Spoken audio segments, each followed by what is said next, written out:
a very Merry Christmas as you all enjoy the Christmas chocolate. Spend an hour with me taking a look at the biggest and brightest pantos the capital has to offer this festive season, and a celebration of the annual tradition. Coming up, the star-studded South London offering, the story of Snow White takes over Wimbledon this Christmas. A tale as old as time, Beauty and the Beast is entertaining audiences in Watford. I spoke to the leads. And a potted panto history. We take a look around the V&A's collection of pieces from pantos past. All of that on the way, but first, former Blue Peter presenter Peter Duncan has once again released an online panto this year. He began making pantomime films in lockdown to spread some festive cheer and has since made one every year. Well, this year's no different. He's released Pantoland, Dame Dolly Donut's pantomime adventure with tales of Aladdin, Peter Pan, plus a spectacular around-the-world holiday trip. Well, Peter films lots of it from his own home, and he, or should I say Dame Dolly Donut, invited me in to see how it's made. Yes, come this way, into the beating heart of Panto Online's film studio through the magic door. So, let me show you around all the mysterious things. Look, there's a picture of a bloke. I think he's a scout. Charlie Chaplin, look at him. He is the star. He's the man I love the most. He started all this stuff. The flickers, as they called it, is a very expensive prop. This is a crocodile made by my eldest. I don't know what that means. And that's Captain Hook's leg. He turns into Long John Silver halfway through. Dial is close at hand. Oh, that's it, son. Grab me, Hook. Yes, this is our third pantomime. It's called Pantoland, and it's a kind of a mashup of all the best bits of Aladdin, Peter Pan, and also we do a little skit on Little Red Riding Hood. So it's kind of melds in different stories, but also it's quite contemporary in some ways, really. And I suppose it's something we've aimed it slightly more at primary school children. Not that there aren't nice, rude jokes for the grown-ups, but there's kind of primary school stuff in there as well. Well done, you lionesses! Come on, you lions! I'm exhausted. What about you, Pickles the parrot?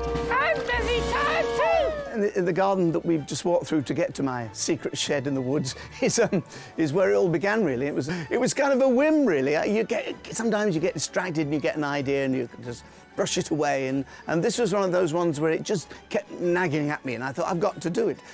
And I did, and I got lots of friends together, and technical people, you know, and musical people, and the more I asked, the more people wanted to do it, because we were in kind of a lockdown, really, and then we couldn't resist doing another one the second year, because things weren't quite right, and we've done this one this year, because, like a lot of people, I just knew that things were going to be tough particularly for families, and it's very cheap to buy. You can buy them all. It's all released on December the 1st. Oh, Granny's been eaten by the big bad wolf. Whoa, it's a horror movie! Yeah, let's do that one.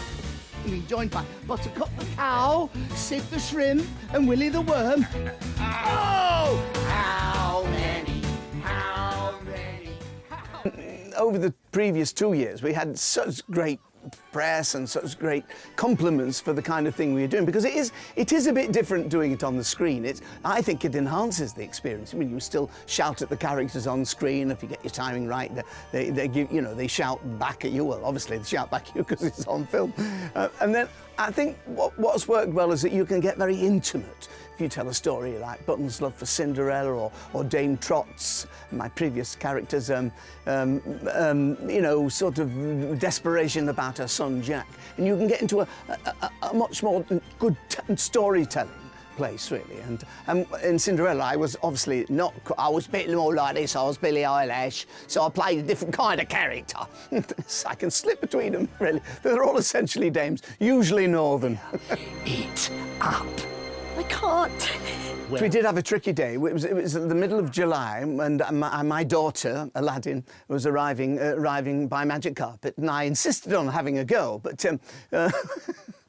and she let me, because it was an electric vehicle. But the trouble was, by chance, it was 40 degrees centigrade, and I had to climb up a tree, get onto a zip wire built by the Scouts, and died. I mean, you know, I had it's twice as big as this dress, and a lamp on my head, you know, it was tough. God, it was tough, you know.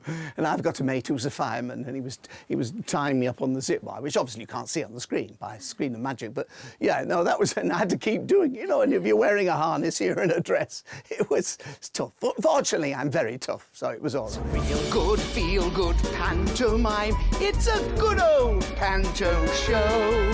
Do we want doom and gloom? I think it's safe to assume that the answer's no, no, no. There we go, Peter Duncan there giving us a very special behind-the-scenes look at Pantoland. You can see those films online now. Go to pantoonline.co.uk. Now we head to East London, where Hackney Empire's annual Panto is a regular diary fixture for Olivier Award-winning legendary Dame Clive Rowe, who is now taking on his 15th pantomime at the venue. Not just performing in the show, he's also directing for the second year. Mother Goose dates right back to the start of the pantomime tradition, and I've been finding out more. People cut loose, y'all, are getting down on the roof. Let me tell you. We're commemorating the 120th anniversary, the end of the 120th year. So yeah, it's set in modern day so that we can do that and kind of pay tribute to it. And there's a little bit in the opening of the second act, which is about the history of the theatre. Very small amount, because we only have a small amount of time, but it's dedicated to showing people what the theatre has been through. I heard somebody say, burn, baby, burn. Disco and burn. Now, Tony, Clive's obviously been part of these pantos for some time now. What's your previous experience been of the world of pantomime? Well, this is my first. So, yes, I'm a new boy to this, but I'm enjoying it very much indeed. I don't know if you're aware that Clive's directing this panto this year, as well as starring in it. So I just stand back in awe and just go, how does he do both things at the same time? But he's managed it, and it's a great panto. Thank you, Tony. Pleasure. Yeah, I'll give you your money later. Clive, you play Mother Goose. What kind of a role is that? It's quite relevant to today, because Mother Goose's story is about somebody who's been who's tempted with youth and beauty, and the idea of how we look is so kind of prevalent today. And it's about the journey that she takes within herself, without becoming too heavy, her emotional and spiritual journey that she takes, and how it affects her and it affects the people around her, with lots of laughs and dances and songs and jokes. Yeah. Of course. And Tony, you play Squire Purchase. He is the rent collector of Hackney Wood, and he comes to collect his rent. He's also the father of Jill Purchase. And he's a bit mean and a bit moody, but hopefully he's a funny character as well. Very, very funny. He's got funny bones. Absolutely. Tony, for you, pantomime audiences, it's a slightly different experience to your traditional theatre, experience as an actor. How do you find the talking back and all the noise and movement and excitement that comes with being in a pantomime? Well, I'm a natural at that, so I didn't want to say anything. So I actually enjoy it. I actually thrive off it, and it's just nice to be spontaneous, as and when you can be, and that's sometimes what panto does.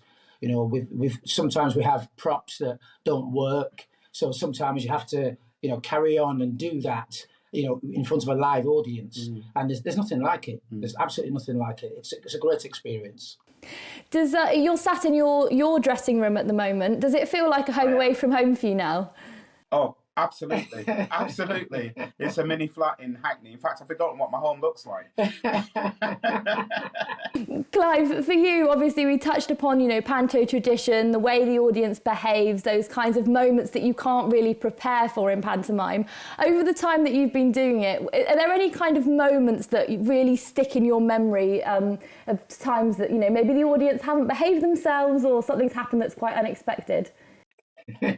You know, the problem for me is that I don't retain. I'm not like a Christopher Biggins. I don't have like hundreds and hundreds of stories. I move on from one thing to the next. I wish I could. I mean, the most exciting thing that's happened so far in this, apart from putting it on and directing it and being in it, was, I think it was last night. I did an incredible egg save, wasn't it? Yes, it was. The night before last. An egg nearly slipped out of my hand and I managed to catch it, and we all had a little bit of a giggle on stage. Yeah. And it's the thing about getting people up from the audience. What I might perceive as a bad audience member, the audience normally perceive as an amazing audience member, because we have to deal with them, and it's that contradiction. So many times I've come off and gone, well, they're not very responsive, but somebody from the side of the stage or front of house has gone, they were amazing tonight, they were amazing. So you never can tell. You just have to play each audience member as they come and each moment as they come. Hey, disco and Colonel, burn this mother down, burn it. There we go, Mother Goose is on at the Hackney Empire now. Just before the break, moving away from tradition, how about a panto in the sky? The London Eye is offering just that with a Christmas panto pod this year.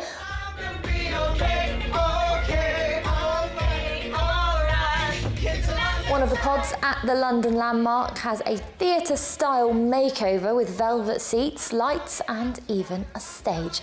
Just 135 metres above the capital. West End performers from the Phoenix Arts Club have been taking on the story of Dick Whittington and his cat on a journey through the streets of London.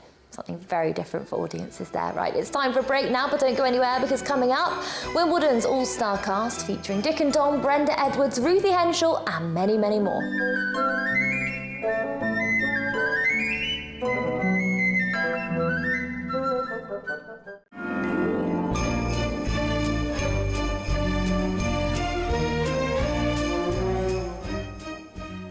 Hello there, welcome back. Now we take you to the new Wimbledon Theatre, where an all-star cast is taking on Snow White this year. West End legends Ruthie Henschel, Brenda Edwards and Lee Mead are treading the boards alongside legendary Panto dame and TV presenter Matthew Kelly for his 44th pantomime, as well as TV presenters Dick and Dom, John Archer and TikTok sensation Hannah Lowther. Well, I went down to the theatre during a busy two-show day to find out how it's all been going.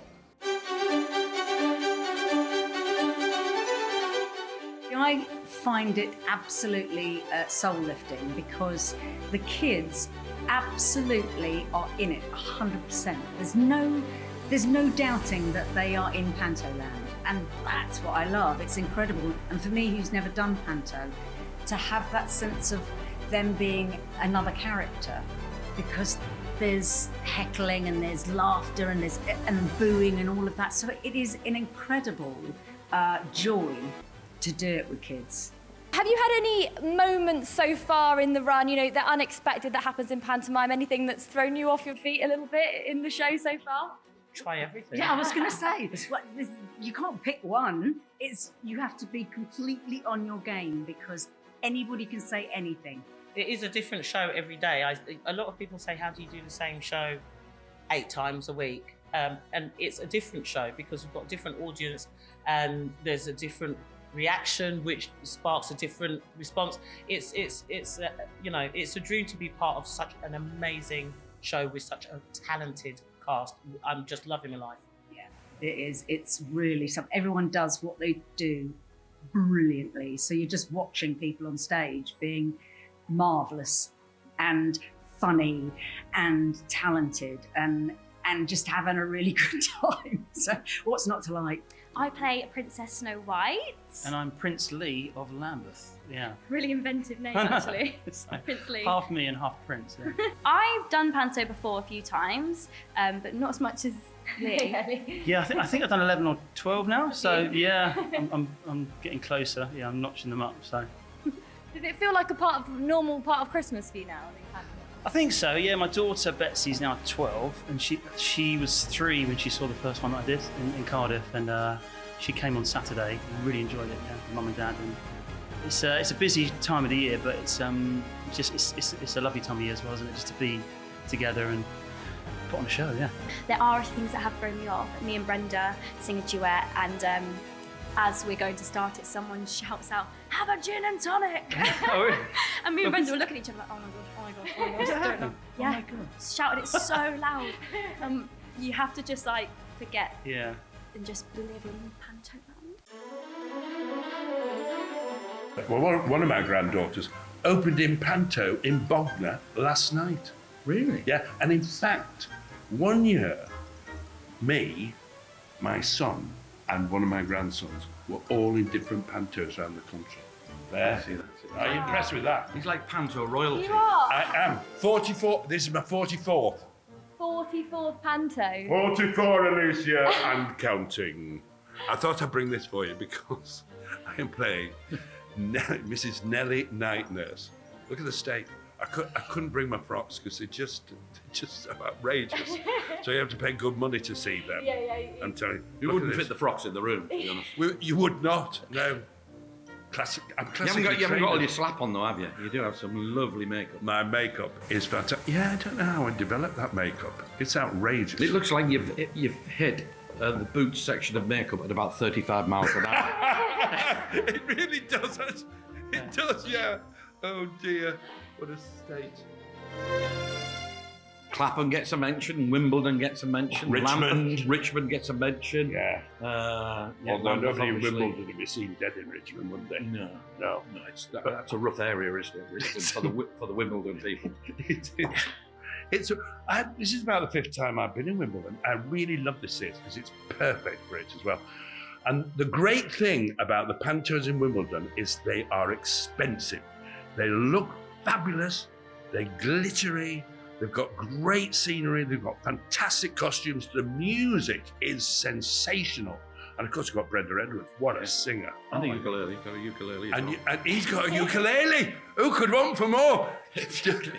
I always go to a panto, I think, I hope there's somebody there with a ukulele. Well, here he is. You have got a majorly all-star cast. 44 years of Panto. What is it that keeps you coming back to this tradition? Money. Are you nuts? Yes, I love Panto. Panto was the thing that made me want to go into the theatre. When I was 6 years old, that's quite a while ago now. Yeah, so at least. When I first saw years. you, it was the thing that made me want to leave the theatre. So rude. Look, I'm going to beat you at Kaplum tonight. You've had it now. That's it. We've lost some of the marbles, you know that. We have lost some of our marbles. You've lost a lot of your marbles. When I was 6 years old, I went to the pantomime and I thought it was the most magical thing I had ever seen in my life. And I was thrilled with it. The place was warm, it was golden. And I didn't want to be one of the kids dragged up at the end. I wanted to know where those tap dancing girls went off to in the wings. And even now, I sit in the wings where it's not lit and you look through and you see it's all golden and lovely and the audience have no idea how it works, but I do. Yeah. And do you get kids up on the stage in this production? Well, John does. He gets one child up, actually, and it's the most brilliant thing you've ever seen. Oh, you are kind. How do you choose when you're looking out at the audience, or is there a bit more going on behind the There's scenes? a secret, actually. They're chosen for me because I need somebody who, for the trick I'm doing, I need somebody who's confident and wants to be up there and can read because they're going to read some instructions. So, but the theatre are great. They just get some real character kids, chosen, and obviously have a speak to them in the interval and bring them out. And we haven't had one bad one. They've all been gems. They all have different personalities, and we had one kid who just suddenly took over with a microphone. He said, "I'd like to do a shout out now." I was like, "What's going on?" He did, didn't he? I can't believe it. Did a shout out to his school. He was fantastic. Oh, yeah. Commenting on what I was doing. And we all watched from the wings as well. And John does a trick, he does this magic trick. It's the simplest trick. Hey. And I still can't see how it's done. And I can see it from behind. And I watch it every performance. Fascinates me. I've got to go straight in with this. Bogies, is that in the show? Well, I think it would be like watching Bon Jovi not doing Living on a Prayer at one of their gigs. You've got to hit them with what you're known for, right? It doesn't matter what else we've done in our career. It's pretty much one word. Bogies. And there's a lot of bogies in this one. There is. Every time we come on stage, we shout bogies, and then every time we come on, all the kids and everyone in the audience shout out bogies. But it's mainly not the kids who are more excited. It's people who are in their kind of 20 to 30s who grew up watching the Bungalow. The Bungalow generation. Yeah, you. I might have written a letter asking whether you might allow me to come on the show, but What did we sadly, say? thank you, but sorry, not today. I'll tell you, sorry about that. We didn't write that reply. No, some awful producer. Yeah, exactly. Do you still get the kind of, walking down the street, suddenly hear the faint sound of bogeys behind you? Every single day. Literally every single day since we started that game. So we're now 20 years later since the bungalow ended, you get bogeys shouted. It doesn't matter where you are, supermarket, shopping, whatever you're doing, bogeys will be shouted. But, it doesn't matter. It's a really nice compliment for us, because it means you did something that people loved and really enjoyed. And it was actually, Rich was chatting to Bobby Ball, who was saying, never get annoyed about having a catchphrase. He says, some acts work for years and they still don't have a catchphrase. He says, you've got one, hold on to it. So we're very proud of it. Yeah, absolutely, should be. Pantomime, how long has this been something that's part of your Christmas tradition? Wow. Well, a long time since we started our careers. First time I did Panto was in 1999. I think you were about the same, weren't you? I think a little bit before. But this is the weird thing is this is only the third time we've actually done it together. We usually do it separately. All due to money. No, seriously, in a double act, you have to split your fee in half. And let's move on from talking about our financial situation, shall we? So we play the parts of, get ready for this, Dick and Dom. Oh, no. What? Where did they write this stuff? But we are Queen Lucretia, who is the villain, or the villainess, her court jesters. So whenever she's miserable and horrible, which is most of the time, we're on hand to cheer her up. And as we were talking about before, you've been used to dealing with unruly kids. Pantomime an extension of that, I suppose, getting things shouted at you while you're on stage? Well, do you know what? Luckily, like we said about bogeys, that's the only word that they shout. And so it doesn't really matter. Bogeys is joyous the whole time, all the way through the show. But you do get the odd one just at the wrong moment, when there's a nice, calm, loving scene or something. Someone, bogey, shut up. But in the bungalow days, we would have shut them up by getting a custard pie and whacking it in their face. Yeah. But we can't do that because the curtains are too expensive. So we won't do that. Are there any messy moments in this production? There's not. There's no creamy milk or custard pies or any of that stuff from the bungalow. Do you know what? In these old theatres, you can't really get away with messing because we're doing a tour of the bungalow, and the older theatres like this one have said we can't really have creamy milk because we can't have it on our velvet seats because they're from 1890. So you don't want to mess them up, or you're going to be paying a fair whack. You definitely don't want to be doing that. And working over Christmas, how do you find that, or is it just something you're used to now? Well, a lot of people think that working over Christmas is a negative. It's not. It's the best time to work, in the whole calendar, because everyone's just taking the pressure off. They're working year, and it's just fun time to relax, and it's such a wonderful time to work. There we go, some Panto legends there in southwest London, and that's on until the end of the month. Now, in the year we lost Queen Elizabeth II, we take a look back at her love of the Panto tradition. The Queen and Princess Margaret spent much of their time in Windsor between 1941 and 1944, and during that time they helped to stage a series of Christmas pantomimes to raise money for the Royal Household Wool Fund, which supplied knitting wool to make comforters for soldiers. Here we see the Queen as Prince Florizel and Princess Margaret as Cinderella within the Christmas production of Cinderella at Windsor Castle in 1941. The late Queen is seen here as Prince Salvador in the Christmas production of Sleeping Beauty a year later in 1942. Well, the love of pantos has continued in the family, with the Prince and Princess of Wales being spotted taking their family to the Palladium in recent years. Right, it's time for a break now, but coming up, a look at more Panto history as we head to Watford for a tale as old as time, as you've never seen it before.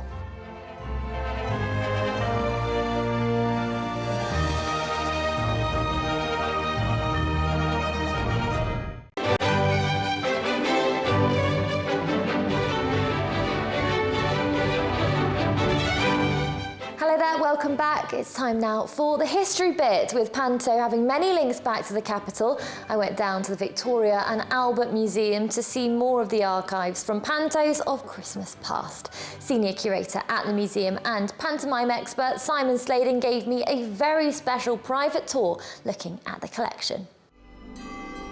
We're here at the V&A, the National Museum for Art, Design and Performance, and today we're in the Theatre and Performance Galleries to delve into that fascinating and richly exciting history of British pantomime. We're here in the poster gallery to look at 3 posters which together help us tell some of that history. Here's a poster from the late 19th century, Clues and Sons marionettes. But if we look at the bottom, we can see that the grand finale to the bill is the pantomime. And something very interesting at the bottom here, the harlequinade. Now, pantomimes as we know them today, big celebration of fairy tale with slapstick song, dance, comedy, romance and spectacle within them. Now, it wasn't always the case that it was like that. In the Victorian period, pantomimes were often in two parts. The fairy tale sequence at the beginning and what we call the harlequinade at the end. Characters from the commedia dell'arte in a slapstick sequence. That fell out of popularity and died away, but a lot of that comedy gets put into the first section to create what we know today. And if we have a look, we can see some of those comedy bits today. One of the sequences in this is getting shampooed, a very early example, I would say, of one of those slosh scenes. You know, we've got, oh, what a smash, we've got lots of things going on, looking out the window, closing scene there. So we can see some of those aspects in pantomime today. Now, of course, there's lots of important people and places in the history of pantomime, and one of those is the Theatre Royal Drury Lane, arguably the place that gave birth to contemporary pantomime under the manager Augustus Harris's reign there. Story, stars, spectacle, and of course, whilst he wasn't the first person to introduce musical stars to the stage, he absolutely popularised that. People like Dan Leno, Mary Lloyd there. And we're very lucky in the museum to have a beautiful set model from a production of Humpty Dumpty, a title very rarely, if ever, seen today, but incredibly popular in that Victorian period, which of course then gave way to a wonderful whole history of pantomime, including many other musical stars, one of which was Glaswegian Nellie Wallace, who we can see here on a bill, not for a pantomime, but for Laughter Show at Empress Brixton. And she was a remarkable individual who played pantomime dame many, many times and was very well revered for it. Now, this image here shows her in all her glory. A few things missing, though, from her hat.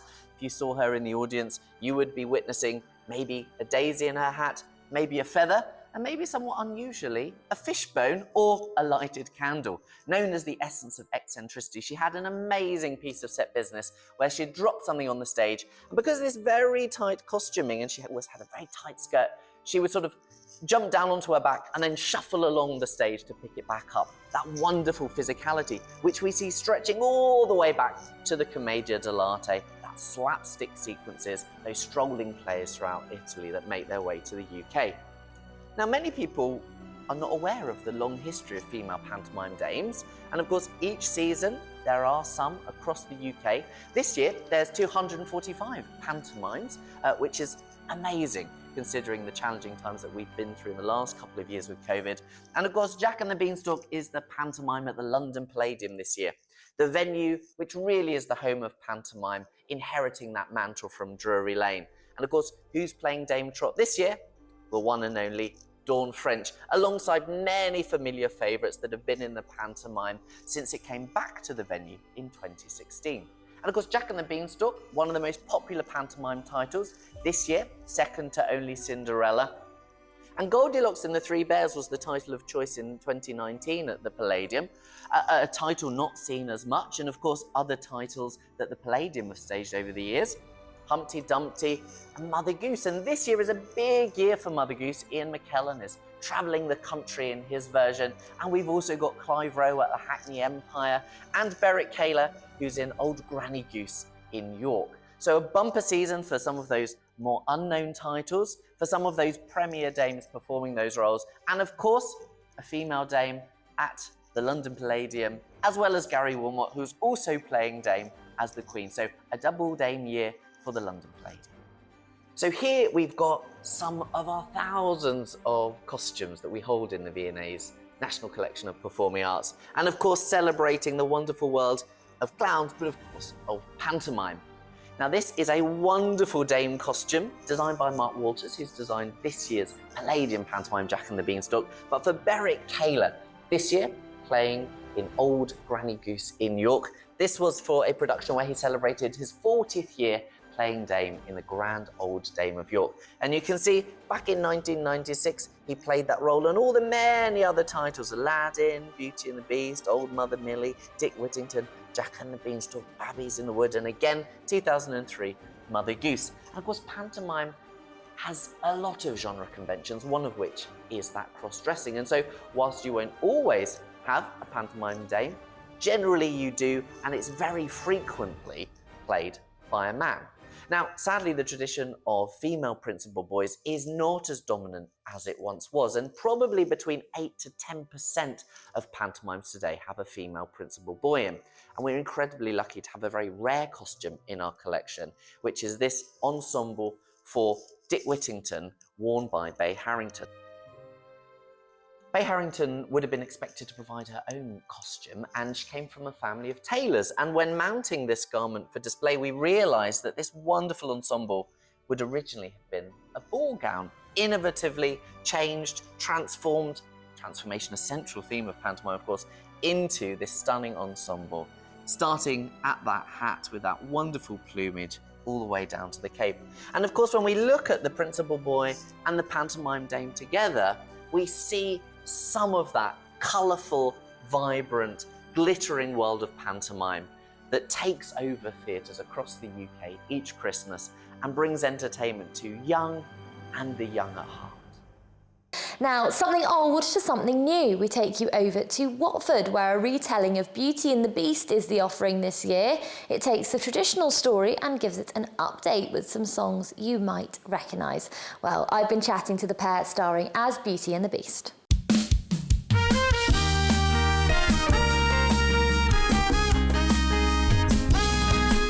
In a way, this is kind of the first Panto season kind of in the wake of COVID finishing, and it's amazing really, because I feel like as performers we haven't had a taste of that for at least 3 years now, so it's so wonderful to have audiences back in and actually packing the houses out as well. We're all the way up to the top tier, so it's been amazing.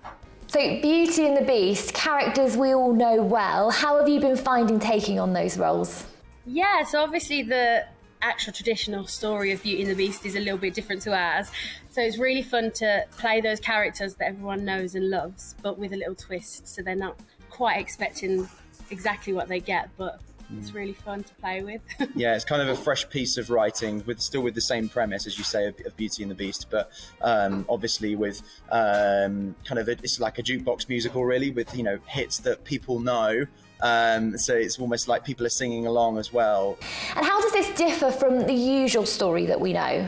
Well, there's a lot of magic in this story, and obviously there's the Disney magic traditionally, but we've got quite a lot of literal magic. Yeah, we've had an incredible person who's come in to work on actual magic tricks with us, and with particularly a couple of characters that use the magic tricks quite often in the show, because the backdrop is kind of like a Moulin Rouge-esque it's really cool. setting, and it's called the Rosé Rouge, and it's set in Paris. So there's still the same premise, but there's lots of it almost starts as a rivalry between Beau, who actually is the character that becomes the Beast, and Deja Vu, who is this magician, and it starts as this kind of rivalry contest, and then goes from there, really.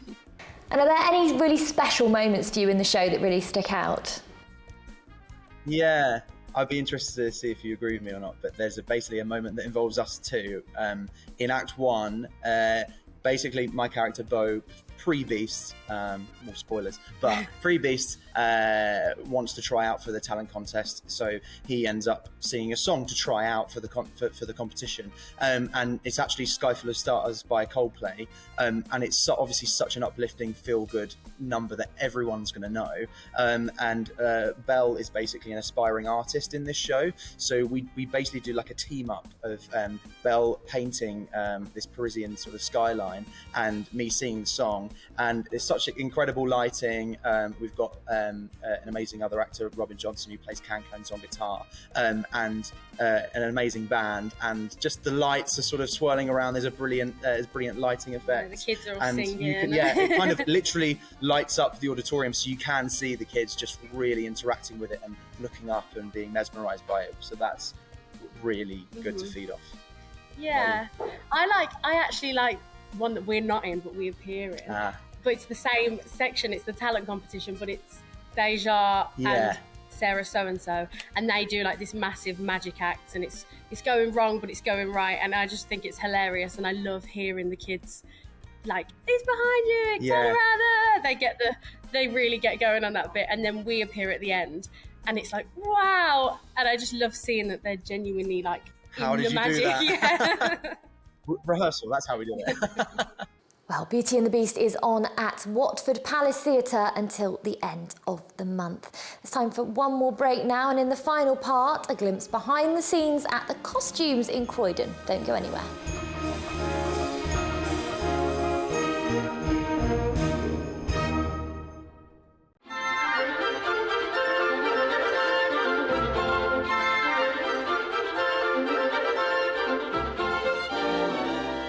Hello, welcome back to the final part of London Live's Panto review. Time for one for the grown-ups now, starring the altogether now talent judge Paulus, known as the Cabaret Geek. The show is a retelling of a tale you might recognise.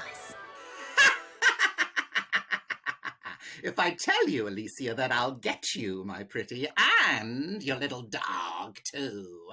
And that might give you some clues as to what we're up to at the Two Brewers in Clapham this Christmas time. I'm the Wicked Witch of the West, of course. So this is a grown-up panto, isn't it? Not something for the younger audience. The Two Brewers is an adult venue. It is 18 plus, but there will still be all of the "It's Behind You," "Oh No They Didn't," sweets, things to throw during the show, and lots of popular songs, just with a couple of extra words that we don't normally hear.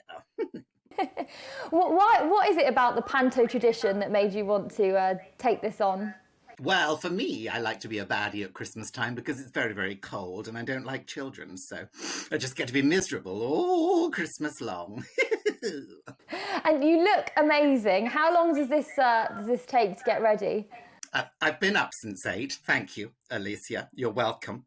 And I've been transported to, I don't know what this is, some sort of studio for some not working actor. But yes, 8 o'clock, 2.5 hours. Don't normally get up until about noon. Oh, I'm sorry to have you up so early for us.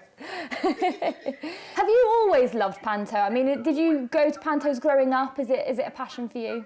I'm from Kent originally, and I saw my first pantomime at the Theatre Royal in Margate, I believe, when I was 6 years old, and I was in a pantomime about a year later for the very first time, and I haven't stopped being in them since. I've still got some of the original makeup from when I was 7 as well, but I think I'd probably get toxic shock syndrome if I put it on. In fact, this isn't even makeup. This is just a condition I get from wearing other makeup. It's just a constant base layer. Yeah. This is my primer, dear. There are actually primers that are that colour, so, you're not far off. You should have told me. It could have saved hours. And tell me a bit more about what people can actually expect from the performance. Is there music involved? Yes, absolutely. We have live singers, live musician supporting us throughout, and we'll be having bangers from Lizzo all the way back to 80s numbers from the Human League. We've got classics from not just the Wizard of Oz movie, but also from Wicked and from The Wiz. So all of those shows from that, sort of expanding franchise will be represented. There we go, Paulus there chatting about that show which took place in Clapham. Over to Croydon now, where the Fairfield Halls are this year having a performance of Peter Pan with another all-star cast, featuring EastEnders bad boy Ricky Champ as Captain Hook and Gemma Hunt as Tinkerbell. The show features mermaids, fairies, pirates and more, making plenty of work for those behind the scenes. Well, I've been chatting to the show's costume mistress and taking a look at some of the designs. It's glitter, it's glam, it's everything you want. So the kids have a small version of the mermaid dress. And then the ensemble have bigger ones, so it shows the size difference as well between the kids and the ensemble. We've got Tinkerbell, as we all know, star of the show, with her wings and everything. So how's it all going this season? It's going really well, and it is hard work, but it pays itself off because you see all the glitter and the glam, and you just know that it's going to sparkle on stage. And really, when it all comes together, you're like, oh, this is going to look amazing. And then it makes it worth the long days and all the hard work. And how much repair work is there on the costumes? Usually quite a bit, especially in Peter Pan, we got the acrobats, which is great, but it means that all the legs go in the air and everywhere. So you usually have some trousers that split at the seam. So that's something you daily check. And everything else is based on the fabrics, on what the movements are, but also the set. If there's not a lot of space to brush past things, sometimes things break. So there's quite a lot of work that goes into it to keep on making it look nice. Have you had many moments where you've had to fix things mid-show? It's a very active performance, isn't it? Absolutely. I've had moments where trousers split a minute before someone had to walk on. A dress with a zip that wouldn't go anymore. It's all those kind of things. And then you have to think fast, and you have to sometimes think of a solution on the spot, and then only later you can really mend it. So there are times where I push a performer on and say, it's gonna be all right. Just smile and wait. Well, we head over to the Arts Theatre in Hounslow now, where Panto classic Cinderella is on offer in the West London Theatre. I've been catching up with two of the cast between performances. Oh, hi. Hello! Fancy seeing you here. You've got a school audience in today, is that right? Yeah, we've got schools in the school terms are in, most mornings we do school shows, and then we do the adults in the evening. And they're very different shows, really. Yeah, they are, yeah. Because the laughs come in different places. Yeah, how do you find that, kind of adapting your performances in a way to those different audiences? It's really fun. It makes sure that everything is kept really fresh. And for the kids, you can add a little bit more, fun interaction where they love to shout, they love to get involved. So we definitely make sure that is hyped up in the school shows. And with the school shows, I think you've got to make sure that the story is really clear as well. We want them to really follow the characters and understand what's going on. Whereas maybe with the adults, we can be a bit more lenient. We can add in a bit more tongue-in-cheek jokes, and we can make them feel a bit more on edge. You both play roles where there is room to kind of, improvise, have a bit of fun with the characters, as there is in most Panto roles, but particularly for yours. Do you find that you kind of, take those risks each night, each performance of ad-libbing a bit and seeing how your other actors and fellow performers cope? Oh, yeah, absolutely. He does, definitely. That's why we're here. Yeah, that's what it's for. You've got to, things, particularly in Panto, because it's so... particularly ours is so fast, and the audience shout out a lot, and you can't really predict what they're going to say. So yeah, you have to be constantly on your toes, ready to go.